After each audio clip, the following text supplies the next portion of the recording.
Well, so sitting down here, I can say to you that I'm sure they're in safekeep. Like I said, LCC does not have a direct reporter to me.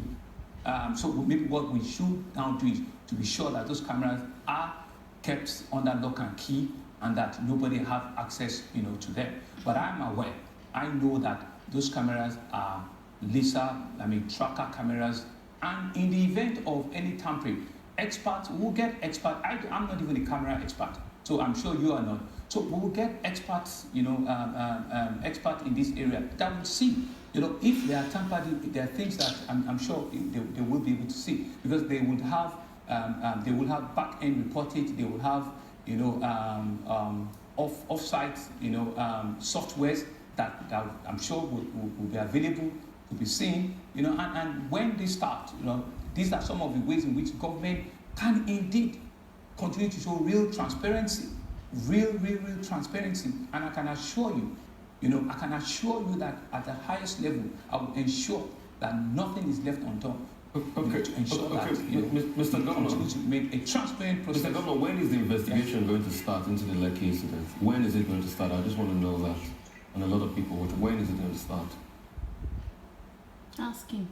Okay, so today is Thursday. It's a panel that we can set up over the weekend, and probably because we're still in a curfew now, and believing and hoping that all of these things will be behind us in terms of movement in another 1 or 2 days. So we can indeed say that on Monday they should be able to start once we get the panel constituted over the weekend. Mr. Governor, there is something I'd like you to clarify for us. There was a phrase in your speech, in your address to the state. You said whatever happened at the Lekki Tollgate Plaza was due to powers beyond our control. Now, what are those powers beyond your control that could be responsible for that incident at the Lekki Toll Plaza? I ask this because very since that statewide broadcast, there have been conspiracy theories emerging. Some people are saying, look, this is beyond NSAS. Some people are alleging ethnic motives. Some people are talking about terrorism. Since Tuesday, is there some additional intelligence that has been brought to your attention that could justify the skepticism or the conspiracy theories that we have seen? Secondly, earlier on, I said we've not been seeing the police out there on the streets or the military trying to keep us safe. But whatever happened, we didn't also see the fire service. All the fire incidents were just going on unchecked, with no fire service rushing to save BRT buses or save police stations yesterday. Well, thank you very much, Ruben. I think I'll just take the last question first. Unfortunately, we lost about 5 fire trucks yesterday. We lost 4 fire stations that were also burned. Our first respondent fire officers were also attacked, and so they all had to run for their dear life. You saw that our first emergency management service, LASEMA, their building was also touched in Lekki. Their other building in Kappa, we had to send reinforcement there for them to be protected, and so they also couldn't come out, right? All of those high-moving vehicles, right? There were attempts to actually burn those vehicles yesterday, so they had to retreat back. So, like I said, we have pictures to show that our fire trucks were damaged, they were destroyed. Every attempt they made to want to come out, the various levels of protesters were met on the road, hoodlums, and they had to retreat. 1 or 2, I think about 3 fire stations too were touched, and there are evidences to this. And so they had to retreat for the safety of their own men. I was still on the phone with the head of the director of fire service. I think it was around about 4 or 5 o'clock last night, trying to be sure that, her men are safe. And so she said that they all had to scramble to safety. Very unfortunate. So that's why you didn't see them. They were all prepped up to go out, but each time they want to, they met protesters along the line, and so they had to retreat, and their vehicles were damaged. To your first question, I would be very careful and with what I say. There have been reportage, there have been communication, there have been audio communication that we've seen, that we've heard, that connotes or suggests that there's more to the answers that all of us thought. But like I said, I cannot begin to make extensive comments. I cannot begin to make comments that might also sound as insensitive. I think these are the work of the security operatives. I'm sure they are also in possession of some of these materials, visuals, audios that we've seen, and it just goes to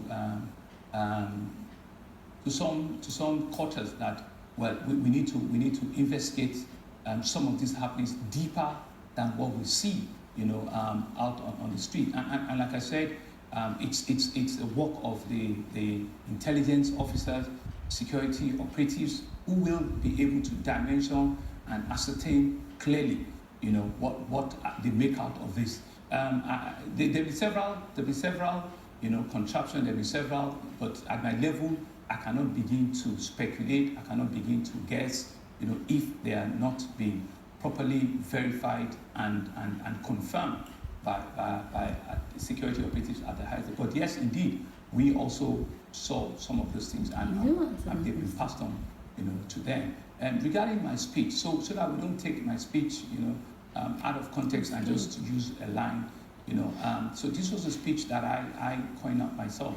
And so what I was trying to explain is that the hierarchy and the chains and command of the military are not within my purview. It's not something that I know. It's not something that I have responsibility for, right? And so I do not pretend that I have such powers to